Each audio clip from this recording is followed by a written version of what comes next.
کہ جو بندہ یہ وظیفہ پڑھے گا اللہ کا عرش ہل جاتا ہے.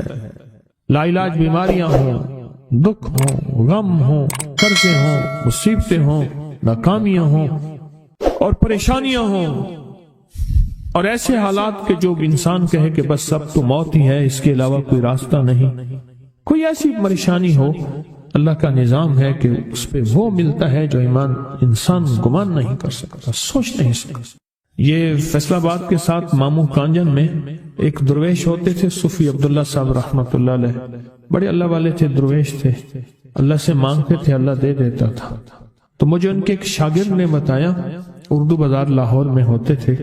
کہنے لگے کہ میں ایک دفعہ گیا تو مجھ سے فرمانے لگے کہ میرے سارے کے سارے طالب علم استاد جمع ہو کے آ گئے کہ ہمارے جو ہے وہ ہمارے راشن نہیں، کھانا پینا کچھ نہیں، تنخواہیں نہیں ملی، سب چیز ختم ہو چکی ہے، تو اب ہمیں اجازت دے دیں، آپ کے پاس تو ہے نہیں. اچھا فرمایا مجھے چند دن دے دو، جتنے اور دن صبر کر لیا، چند دن مجھے دے دو. تو فرمایا پھر بیٹھ گئے مصلی اور جو سورۃ فاتحہ پڑھی نا جب آتے تھے نا، ایاک نعبد و ایاک نستعین، اس کو جو وجدانی کیفیت کے ساتھ دل کی گہرائیوں اندر کے درد کے ساتھ پکارتے تھے، اتنا درد، اتنا غم، اتنا درد، اتنا غم جو پکارتے تھے کہ ایسے محسوس ہوتا تھا کہ زمین ساری کی ساری ہل رہی اور ہر طرف ایک نظام چل رہا ہے. اور جب پھر اس صورت کو پورا کرتے تھے، پھر سورۃ فاتحہ پڑھتے تھے، اور جب پہنچتے تھے ایاک نعبد و ایاک نستعین، پھر ایسے ہی جو ہے اس کو دہراتے تھے. پر بات یہ ہے وہ دعا پڑھتے نہیں تھے، مانگتے تھے. ایک ہے دعاؤں کا پڑھنا، ایک ہے دعاؤں کا مانگنا. وہ دعا پڑھتے نہیں تھے، مانگتے تھے. اور اللہ مانگنے والے کو دیتا بھی ہے، اللہ مانگنے والے کو عطا بھی کرتا ہے، اور اللہ کی رحمت مانگنے والے کے ساتھ سدا رہتی ہے، ہمیشہ رہتی ہے. وہ دعا پڑھتے نہیں تھے، مانگتے تھے. بس کہا کہ ایسے مانگے، ایسا مانگا، ایسا مانگا کہ اللہ پاک کو ترس آیا. چند ہی دنوں میں فرمایا اللہ نے دکھایا کہ یہ دیگ ہے سونے کی بھری ہوئی ہے، اور میں نے آپ کے حوالے کر دی. اور تھوڑا سی ایسے جگہ ہٹائی تو وہ دیگ نکل آئی. تو فرمایا پھر مٹھیاں سونے کی بھر بھر کے دیتے تھے اور کہتے تھے اس کو حسب ضرورت خرچ کرنا، خیال کرنا، کہیں فضول خرچی نہ کرنا، اسراف نہ کرنا. اللہ کے خزانے ہیں اور برکت والے ہیں، کہ اللہ ناراض ہو کے چھین نہ لے، کہ اللہ ناراض ہو کے چھین نہ لے. مجھے ایک صاحب کہنے لگے کوئی ایسا عمل بتائیں، کوئی ایسا عمل بتائیں کہ میں چاہتا ہوں میری 7 نسلوں میں رزق ختم نہ ہو، جو مہنگائی اور حالات اور پریشانیاں میں دیکھ رہا ہوں. کوئی ہے عمل؟ میں کہا بالکل ہے. میں نے کہا روزانہ 40 منٹ بیٹھ، 40 منٹ صبح دوپہر شام، جو تیری تنہائی کا وقت ہو، کہ یا اللہ دنیا میں ایسی جگہ کوئی کہیں ہوتی، اکیلے بیٹھے رہتے یاد تیری دل نشیں ہوتی، اکیلے بیٹھے رہتے یاد تیری دل نشیں ہوتی. 40 منٹ کوئی ایسا بیٹھ 40 منٹ اس انداز سے مصلی پہ، کہیں بستر میں، کہیں ایسی جگہ جہاں سوئے نہیں، اور بس صرف ایک بار سورۃ فاتحہ پڑھا، اور اس کے بعد ایاک نعبد و ایاک نستعین کو دوہرا. جاگ رہے ہیں، دیکھتے رہیں، مجھے دیکھتے رہیں، میں آپ کو دیکھتا رہوں. آپ اللہ کے اور اس کے حبیب کے مہمان ہیں، آپ کو دیکھنا بھی ثواب ہے، آپ کو دیکھنا بھی ثواب. تو میں نے اسے عرض کیا کہ بس اس کو وجدان سے پڑھو، ایسے پڑھ کے رونگٹے کھڑے ہو جائیں، آنسو بہنے لگ جائیں، دل کے اندر کا درد اور دل کا اندر کا غم، اور اللہ کے سامنے حاضری، استحضار، اور یہ کیفیتیں تیری ہوں کہ بس اس کے علاوہ کوئی مجھے یاد نہ رہے. اس درد سے پڑھو 40 منٹ. 40 کے عدد کے ساتھ کائنات کے رازوں کا بڑا تعلق ہے. 40 کا جو عدد ہوتا ہے، بس 40 کے عدد کے ساتھ پڑھ، اور بہت توجہ سے پڑھ، اور بہت دھیان سے پڑھ، روز پڑھ. مجھ سے کہنے لگا کتنے دن پڑھوں؟ تو میں نے اس سے کہا مجھ سے یہ دن نہ پوچھ، تیرا دل خود بولے گا کہ فیصلے ہو گئے ہیں، بس ختم.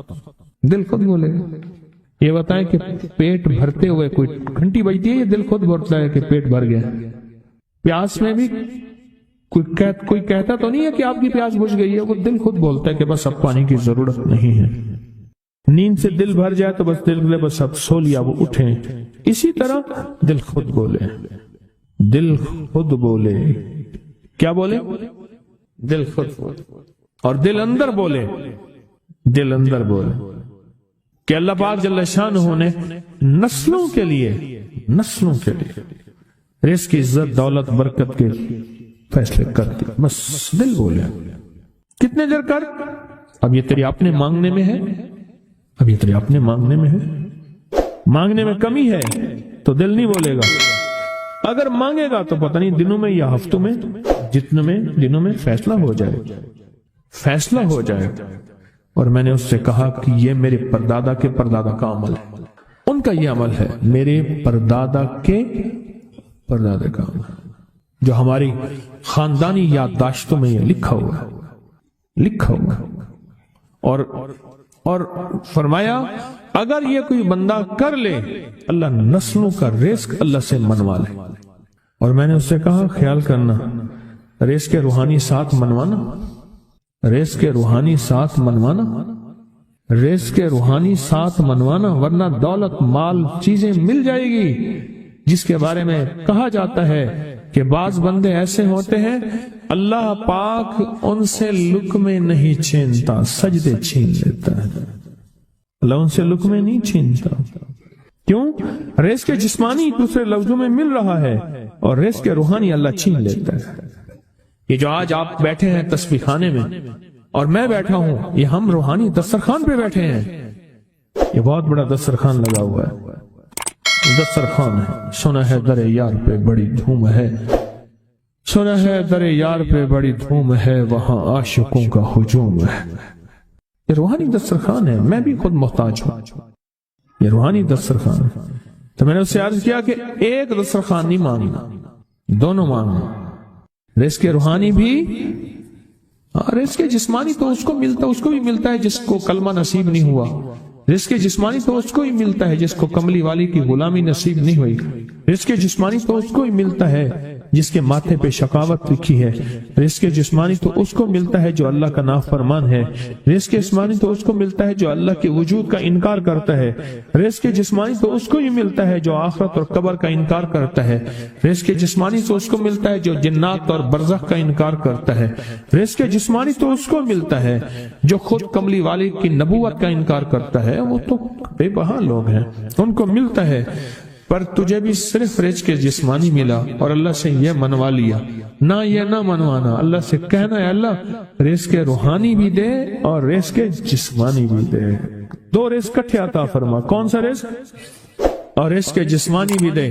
کہیں ایسا نہ ہو کہ میری نسلوں میں صرف مال، دولت اور چیزیں ہوں اور تیرا نام اور تیرے حبیب کا نام نہ ہو، تیرا نام اور تیرے کملی والے کا نام نہ ہو، تیرا نام اور تیرے دوستوں کا نام نہ ہو، تیرا نام اور تیری آل و اصحاب کا نام نہ ہو، کہیں ایسا نہ ہو میں محروم ہو جاؤں۔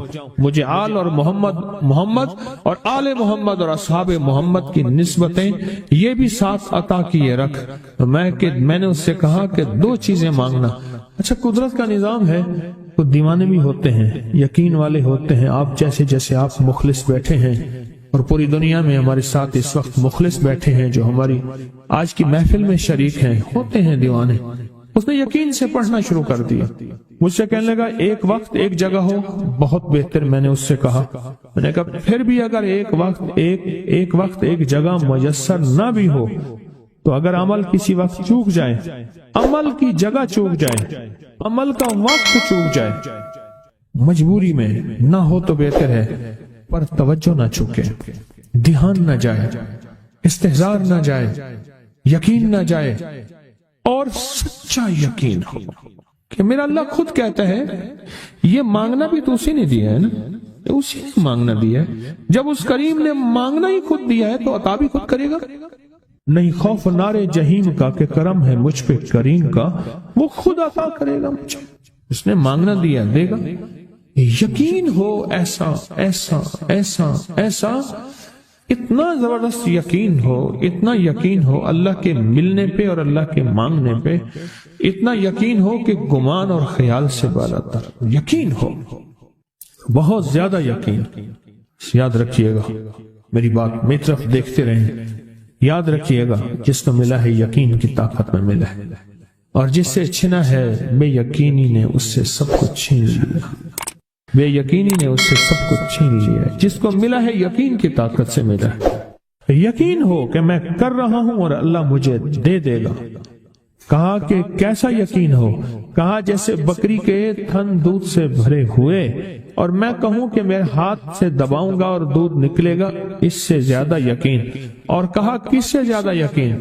کہا کہ ایک بڑا نوٹ ہو اور بڑا نوٹ کے اندر جو ہے ایک آنے کی چیز آنی ہے، تو میں کہوں گا اس سے تو اس کی نوٹ کے اندر تو ہزاروں آنے ہیں، اور میں ایک آنے کی چیز، ایک ٹکے کی چیز لوں گا اور میرا کام بن جائے گا۔ اس سے زیادہ یقین ہو، اور اس سے کہیں زیادہ یقین ہو کہ سخت پیاس ہے اور میں پانی کو دیکھوں، اور پانی کو دیکھتے ہی مجھے یقین ہو کہ اس سخت پیاس میں میرا پیاس بجھ جائے گی، پیٹ بھر جائے گا۔ اس سے کہیں زیادہ یقین ہو۔ میں پھر بھی یقین کو نہیں سمجھا سکا، علم بھی محدود ہے، الفاظ بھی میرے پاس محدود ہیں۔ اس سے کہیں زیادہ یقین ہو، اس سے کہیں زیادہ یقین، اور بہت زیادہ یقین، اتنا یقین۔ کیا خیال ہے؟ آپ چاہیں گے اپنی نسلوں کے لیے بخت، رزق، نصیب اور مقدر منوا لیں؟ کیا خیال؟ وہ بڑا کریم ہے۔ میں نے ابھی نہیں بتایا کہ قرآن کا واقعہ سنایا، حضرت موسیٰ اور خضر علیہ السلام کا قرآن کا واقعہ سنایا کہ ان کی 7 نسلوں کا جو ابا تھا نا، وہ 7 نسلوں میں پہلے والا ابا، دادے کے دادے کے دادے کا دادا، وہ نیک تھا، وہ دعائیں مانگتا تھا، وہ اللہ کے ساتھ تعلق میں تھا، اس کا تقویٰ تھا، وہ اس کی نیکی کا اثر، اس کی نیکی کا اثر، اس کی نیکی کا اثر نسلوں میں منتقل ہوا، نسلوں میں منتقل ہوا۔ پڑھ لیں، مانگ لیں، اللہ سے کر دیں کہ اللہ میرے لیے اور میری نسلوں کے لیے رزق روحانی اور رزق جسمانی کے فیصلے کر دیں، رزق روحانی اور رزق جسمانی کے فیصلے کر دیں۔ شاہ عبد الرحیم تھے شاہ ولی اللہ رحمۃ اللہ علیہ کے والد محترم۔ انہوں نے شاہ ولی اللہ سے کہا بیٹا میں تجھے روحانی مشقیں کرا رہا ہوں، ایک مشق ایک بھی کر لے، اپنے لیے اور اپنی نسلوں کے لیے اللہ سے رزق منوا لے، اللہ سے رزق منوا لے۔ تو پوچھا کہ حضرت میں رزق کیسے منواؤں؟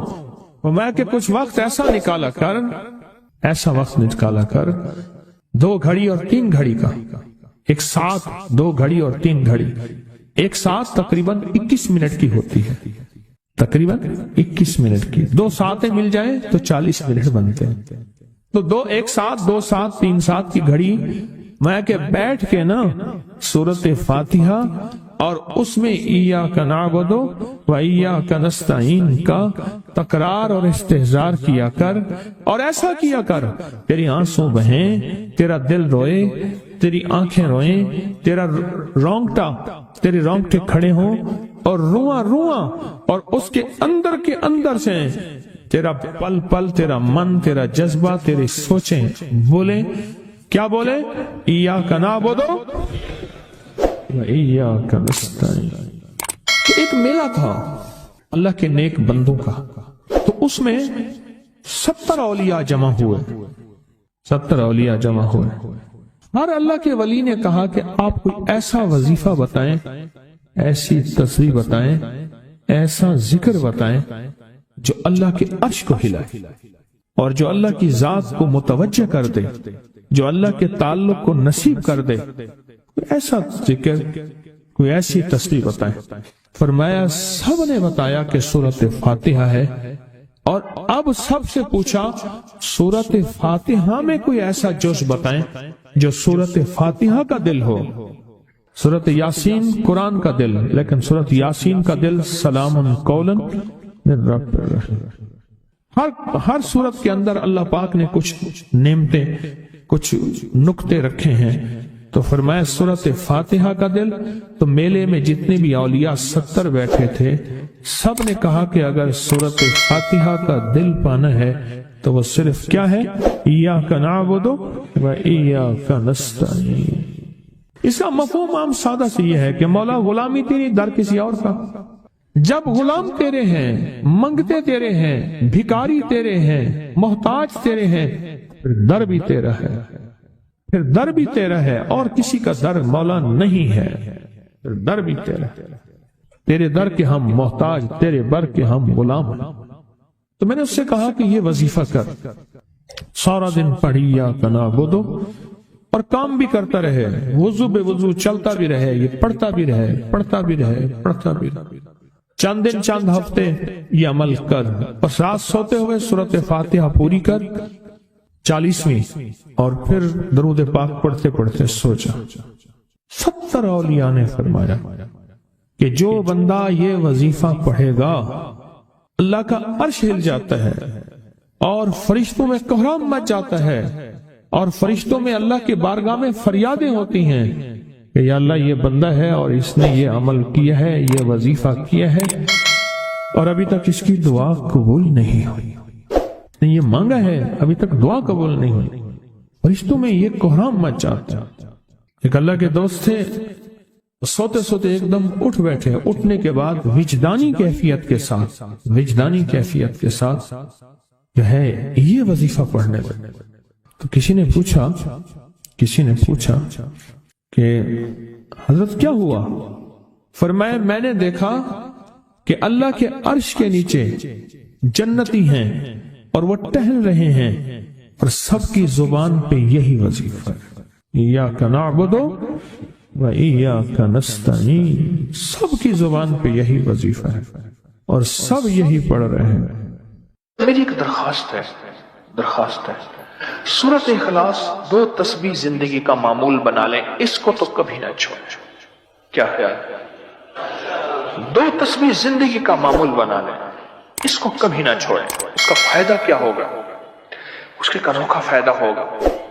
اللہ پاک نا نور کی برکت سے، اعمال کی برکت سے نسلوں میں نور اور خیر عطا فرماتے ہیں، پھر نسلوں میں وہ نور چلتا ہے، نسلوں میں وہ برکتیں چلتی ہیں، بعض اوقات دوسری نسل میں، بعض اوقات تیسری نسل میں، اور بعض اوقات اسی نسل میں۔ عرض کر رہا تھا کہ اپنی زندگی میں اس نور کی روشنی کو ساتھ لے کر چلے۔ 2 تسبیح سورۃ اخلاص کی تو زندگی میں نہ چھوڑیں۔ سفر میں جا رہے، حضر میں جا رہے، صحیح جا رہے، پیدل چلتے پڑھ لیں، گاڑی چلاتے پڑھ لیں، گاڑی میں بیٹھے پڑھ لیں، کہیں دفتر میں بیٹھ کے پڑھ لیں، مجبوراً وضو نہیں تو بھی پڑھ لیں، پر چھوڑے نہیں۔ کیوں؟ آپ کی زندگی میں اس کا نور نسلوں میں منتقل ہوگا، اور اس کا نور نسلوں میں جائے گا، اور نسلوں میں رزق، دولت، عزت کے اللہ دروازے کھول کے دکھائے گا۔ ایسا نور ملے گا آپ سوچ نہیں سکتے، ایسا نور ملے گا۔ کون سا مسلمان ہے جو کہتا ہے مجھے سورۃ قل ہو اللہ، سورۃ اخلاص نہیں آتی؟ ہر بندے کو آتی ہے۔ اگر کوئی کمزور علم رکھنے والا ہے تو تھوڑی سی محنت کرے، یاد کرے تو اس کو یاد ہو سکتا ہے، ایک میں آپ کو عجیب بات بتاؤں، شیخ ابوالحسن شاذلی رحمت اللہ علیہ، شاذلی سلسلہ، میں کہ جب تو اللہ سے خالص محبت کرنا چاہتا ہے اور چاہتا ہے کہ اللہ اس کے حبیب کی خالص محبت تیرے دل میں اتر جائے، اللہ اس کے حبیب کی خالص محبت تیرے دل میں اتر جائے، اور قیامت کے دن جب اعلان ہو وَامْتَازُوا الْيَوْمَ أَيُّهَا الْمُجْرِمُونَ، مجرم علیحدہ ہو جائیں، ہمارے دوست علیحدہ ہو جائیں، ولی علیحدہ ہو جائیں، بدکار علیحدہ ہو جائیں، تو اس وقت تو اللہ کے دوستوں کی لسٹ میں ہو تو ایک عمل کر لے۔ فرماتے ہیں وہ عمل ہے کہ سورۃ اخلاص کو اپنے دل کی دنیا میں جگہ دے دے۔ اللہ اکبر۔